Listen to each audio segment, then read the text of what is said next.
అందరికీ నమస్కారం అండి. అందరూ ఎలా ఉన్నారు? Welcome to Devi Pramila official YouTube channel. ఈ రోజు వీడియోలో పాలకూర పన్నీర్ కర్రీ అండి. ఈజీగా ఇంట్లోనే ఎంతో హెల్తీగా తయారు చేసుకునే విధానాన్ని అయితే ఒకసారి అయితే చూపిస్తున్నాను చూసేయండి. ఇక ముందుగా కావాల్సిందైతే పాలకూరని ముందుగా వేయించి పక్కన పెట్టుకున్నానండి. ఇక ఆకుకూరలన్నిటి కూడా ఎలా వేయించి పక్కన పెట్టుకొని స్టోర్ చేసుకోవాలనే విధానాన్ని మన ఛానల్‌లో పెట్టాను. ఒకసారి అయితే చూసేయండి ఆ వీడియోని. ఇక కావాల్సినవి ఏంటంటే పన్నీరు, ఆనియన్స్, పచ్చిమిర్చి, టమాటా, కొత్తిమీర. ఇక ముందుగా అయితే పన్నీర్‌ని చక్కగా కొంచెం నెయ్యి వేసుకొని వేయించి పక్కన పెట్టుకుంటే బావుంటుందండి.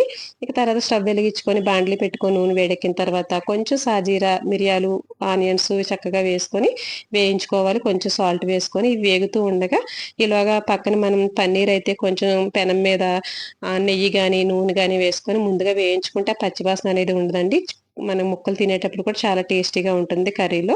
ఇక ఇలా వేయించి పెట్టుకున్న తర్వాత ఉల్లిపాయలు వేగినాయి కదా! ఇక ఇందులో కొంచెం అల్లం ఎల్లిపాయ పేస్టు, ఒక్క టమాటా అండి పులుపు కోసం. ఇక అది కూడా వేసుకొని పచ్చివాసన పోయే వరకు వేయించుకోవాలి. ఇక ఇందులోనే పచ్చిమిర్చి, తర్వాత కొంచెం పసుపు, తర్వాత సరిపడా కారం వేసుకొని చక్కగా వేయించుకోవాలండి. ఇక ముందుగానే మనం పాలకూరలో కొంచెం సాల్ట్ వేసాము ఆల్రెడీ. ఆనియన్స్‌లో సాల్ట్ వేసాం కాబట్టి చూసి వేసుకోండి. ఇక తర్వాత వచ్చేసరికి ఆ పాలకూరని ముందే వేయించి పక్కన పెట్టుకున్నాం కదా! ఎక్కువగా వేగిపోయి ఉడికిపోనవసరం లేదండి. తర్వాత మిక్సీ వేసుకుంటే మెత్తటి పేస్ట్‌లా అవుతుందండి. ఇక ఒక్క నిమిషం వేగిన తర్వాత అప్పుడు కర్రీకి సరిపడా నీళ్ళైతే వేసుకోవాలి గ్రేవీకి.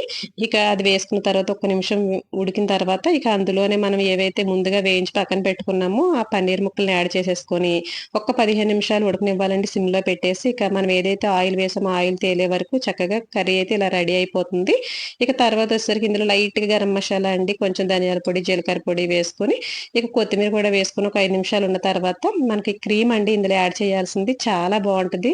ఇక స్ట్రెచర్ గాని, తర్వాత బయట కొన్న టేస్ట్ గాని చక్కగా వస్తుంది క్రీమ్ వేయడం వల్ల. అందులోను హై ప్రోటీన్ కదా మనకి పన్నీరు, తర్వాత పాలక్, తర్వాత వచ్చేసరికి క్రీము చాలా బావుంటదండి కర్రీ అనేసరికి. చాలా టేస్టీగా ఉంటుంది. ఒకసారైతే ట్రై చేసేయండి ఈ విధంగా.